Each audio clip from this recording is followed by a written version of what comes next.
Welcome to another season of LeaderLINK, where we link members with mentors to learn, achieve, and succeed in all things FBLA. I'm Hunter Sparrow, and I have the pleasure of serving as your Northwest Region Vice President this year. Joining me today is Archini Koushik, Chapter President of North Creek High School in the West Central region. To start off, Archini, can you tell us about yourself and why and about your time in FBLA? A little bit about myself. Of course, I'm a senior at North Creek High School. I got into FBLA like freshman year, and it was kind of honestly like an accident. This is like a funny story that I like to tell people, but it's like I was looking at a bunch of like other displays, like trifold displays for clubs, and FBLA's was the only one that like looked nice. So I ended up going to FBLA. And then yeah, I know, don't judge a book by its cover, but I kind of did that. And look where we are. And then the event that I ended up doing was like graphic design. And it was like, I liked looking at graphics, so that kind of just led me to do graphic design. And I did like pretty well my freshman year. Like we placed eighth place at nationals. So then that's kind of just like, whoa, this is super cool. But then years after that, I just kind of continued doing FBLA, but it was more for like the leadership and community aspect of it. Like I got to serve on exec board, and then that was just so much fun for me. And I saw so much potential in how we can use this to like create impact as a chapter and not just, fostering competitive development, but also how can we use our skills to like connect with our local business community. So something that I'm like really passionate about is education. So that's something that I kind of wanted to bring to my chapter in terms of like how can we, at least my chapter is known a lot for like competitive success. And it's like, how can we make sure that we're able to apply those skills to like create impact in the community? So we even have like a membership slogan for North Creek this year, which is Think Impact. So yeah. Yeah, that sounds really cool. I think my start in FBLA was super similar. It was kind of like I didn't want to be a member at first, and then I kind of like was convinced over time and then like was signed up and then I was like, oh, well, I have to pick an event. So that's kind of just like Mhm. very similar. I kind of can relate to you on many levels. So the next question is, what is your chapter, your strategy for increasing membership, like as an officer or as the largest chapter in Washington State? So I will say that a lot of what happens for us is like we're at a school where we already have so many people that are looking to do clubs like FBLA to a point where it's like we don't actively have to go out to increase membership since we already have those kinds of strategies in place. But I'd say like one thing that we've tried really like a lot is to provide like a really high value experience for our members so that it's like fun to be in it even if you're not like fully competing. So it's like we keep doing like innovative things every single year. Like one year we created something called like FBLA Thursdays, and we had like really cryptic Instagram posts that like kept members engaged with that. And like, this year we're even like trying to create an app to help our chapter like streamline logistics and stuff like that. So it's like we're always looking to like stay on top of our game and make it so it's a fun experience for everybody. So I'd say that's like one of our biggest membership strategies, but like take what I say with a grain of salt, since a lot of kids at our school are naturally like motivated and want to like be in clubs like FBLA. But for like any kinds of small chapters that are looking out like to grow membership, I would really, really recommend making sure that you first have like an idea of like the kind of experience you want to provide. Yeah. Absolutely. That sounds like really cool. I literally just saw a North Creek Instagram post right before this meeting. So you guys definitely have a really good following, and your guys' apps that you put together, like last year's state conference app there, work really Yeah. well. So I kind of, even if it's not like an app, like creating one for your chapter, but maybe just like using apps like Remind or Google Classroom, those Mhm. also like those smaller chapters Yeah, kind of start in the organization.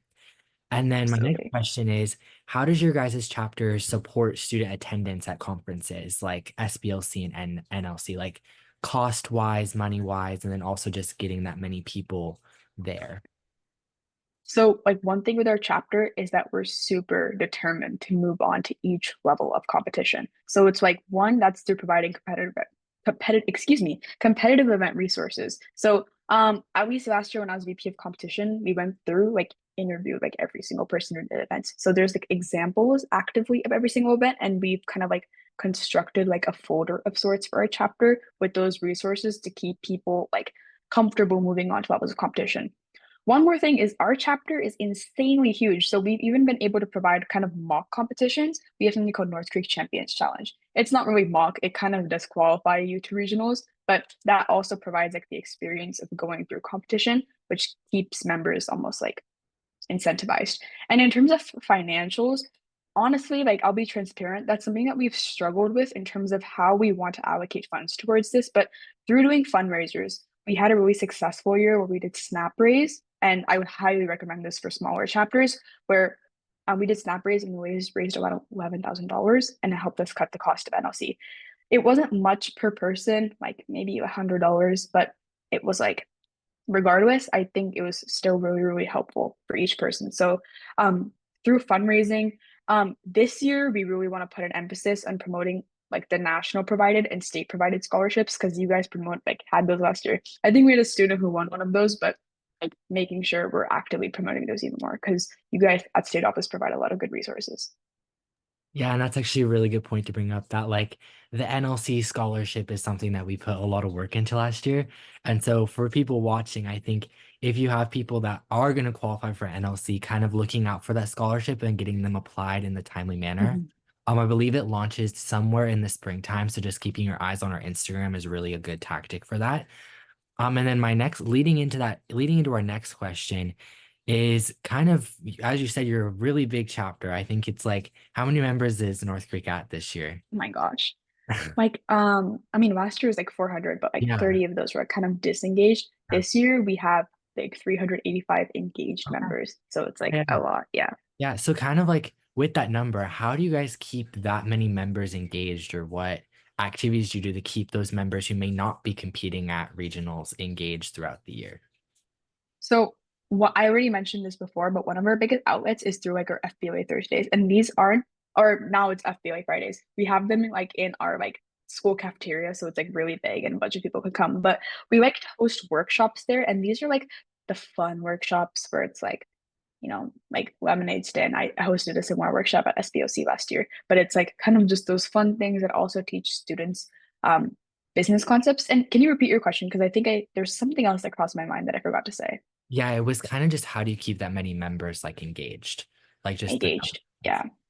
I would say it also comes down to communication platforms. Like, we have to be very intentional with how we're communicating when we have such a large chapter. Like, we can't just rely on Instagram because so many people don't have Instagram. So, in terms of engagement and making sure people are engaging with information that we're posting, we have outlets like Student Square, Schoology,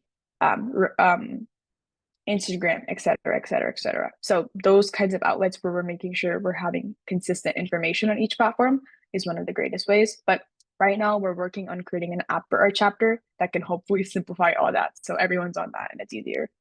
And so yeah, that's one of the biggest ways that we've been able to keep our members engaged. Yeah, and I think you brought up a really good thing about kind of branching out of Instagram a little bit. I feel like on when you go to Instagram, you search FBLA, I feel like almost every chapter has an Instagram. And I feel like kind of finding those other things like school, I think you said Schoology, Remind and other platforms like that are really helpful to kind of reach those people who don't have social media. I think like Yeah. important. And And then actually even like adding, oh, sorry, do you mind if I jump in? Okay. Yeah.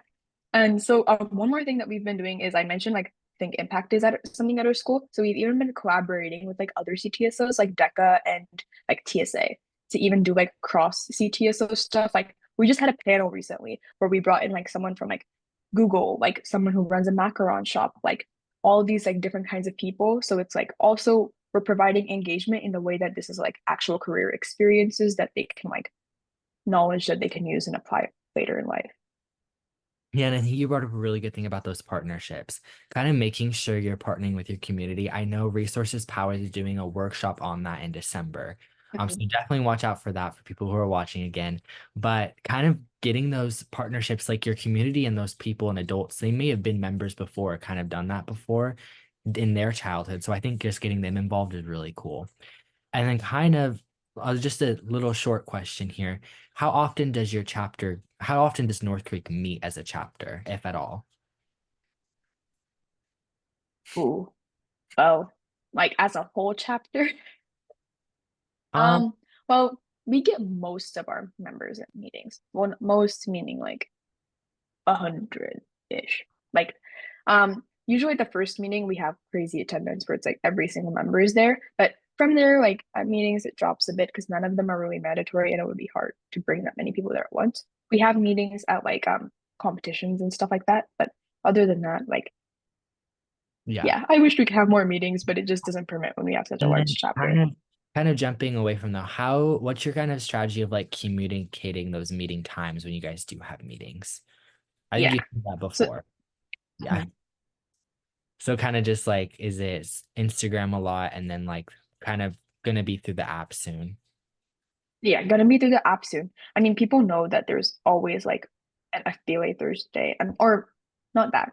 There isn't one unless we say there's a meeting because this year, like in past years at least, we've had like an issue with like having meetings so frequently that people lose interest, and it's like we're kind of Yeah. forced to put meetings that maybe don't provide the best value. So this year, one of our priorities is we only really want to have meetings if we need it. So that way we get the most attendance.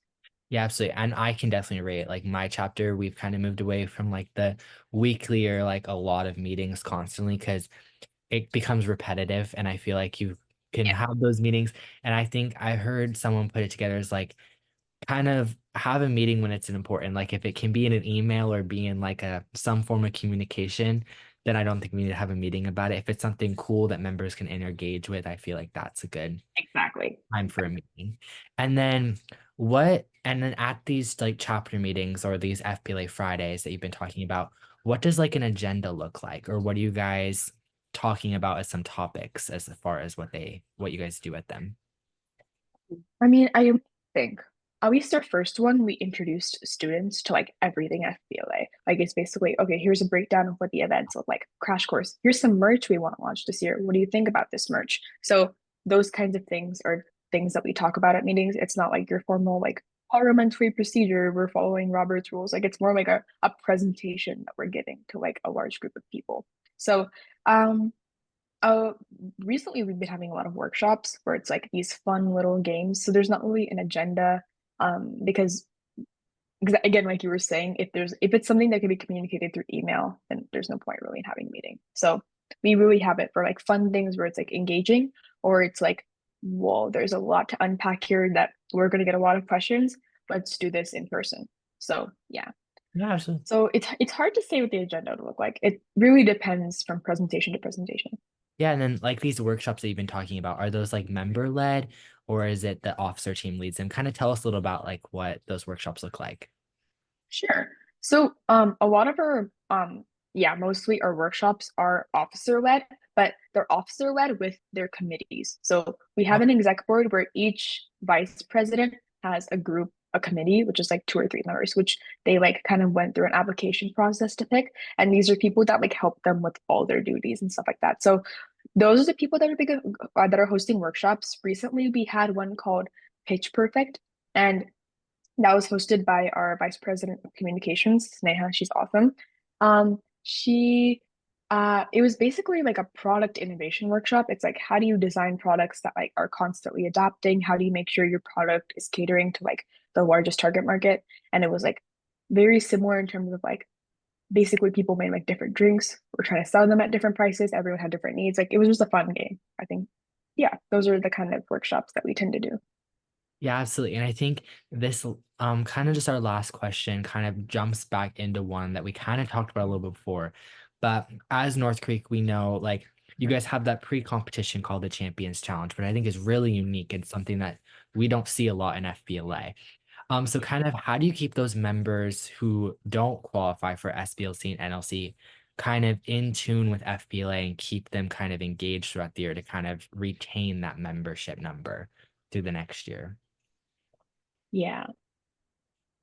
So that's where I would say is also somewhere that like we kind of struggle in terms of like with such a large chapter, how do we keep like the people who didn't move on past champions still engaged throughout the year, even if they're not like part of these fun things like SBOC or NLC? I think that the thing that keeps them engaged is that a lot of these conferences are really fun and that you keep wanting more so that they come back the next year. So it really comes down to creating a high quality conference experience for students, even if they don't make it past, they still feel like they gain something from it. And we are continuing to provide other kinds of like career support, that whether that be through like Think Impact cross CTSO initiatives, and we're even trying to partner with like local businesses to offer like internship opportunities to students. So those are all kinds of different things that we're trying to do to keep members engaged, even if it's not necessarily in a competitive setting. So like I fully acknowledge like that's something that we're still working on, but I'm confident that it's something that we can reach. Yeah, absolutely. And I think you said something really cool there, kind of partnering with the other CTSOs. I know when I do chapter visits or kind of go and talk to the members, a lot of them are like, oh, we don't want to partner with Decker, we don't want to do that. But I think it really comes down to, I think partnering with Decker, partnering with FFA or Yeah, GSA is really going to uplift your whole school's competition as a whole. So I feel like that's something really cool that you brought up. I think that's something that exactly. can inspire other people to do. And I know that later this year on LeaderLink, we're going to be interviewing one of the DECA vice presidents. So that'll be really cool. So you'll get to hear directly from them how they kind of do things. We're kind of partnering up with them a little bit there. And then I think last, like one thing is like, oh, sorry, can I just, you're I good. keep, oh my God, I'm so bad. You're good. Sorry. One thing is like, I think when for people who are hesitant to partner with other CTSOs in their school, I think it's like you're not fighting with them, right? Like you're not fighting with them for membership. Like you guys are all trying to achieve the same thing of providing students with a good competitive experience, like regardless of what field it may be in. So it's like think partnering only does you great things because it's like if you have these different bases, you can bring different people, different interests together to do really cool things. So I think 100% go for it, regardless of how small or large your chapter is. Yeah, absolutely. And then I think coming up just for some last little fun question, if you could be any animal, what would you be and why? Oh my gosh. That's a really good question. I don't know if I have like a not basic answer to this. Um, Probably like a dog. Dogs really be living it up. Yeah, They are happy, I would have happy animals, carefree. I, yeah, I'd have to say golden retriever. So I'm in the same boat as you. Yeah. Same boat, same boat. I totally get the dog. So thank you so much, Archini, for joining me for this interview. Washington, we can't wait to see you next time on LeaderLink. Make sure to follow at WAFBLA on Instagram to stay connected on all of our segments. Thanks for watching, everyone.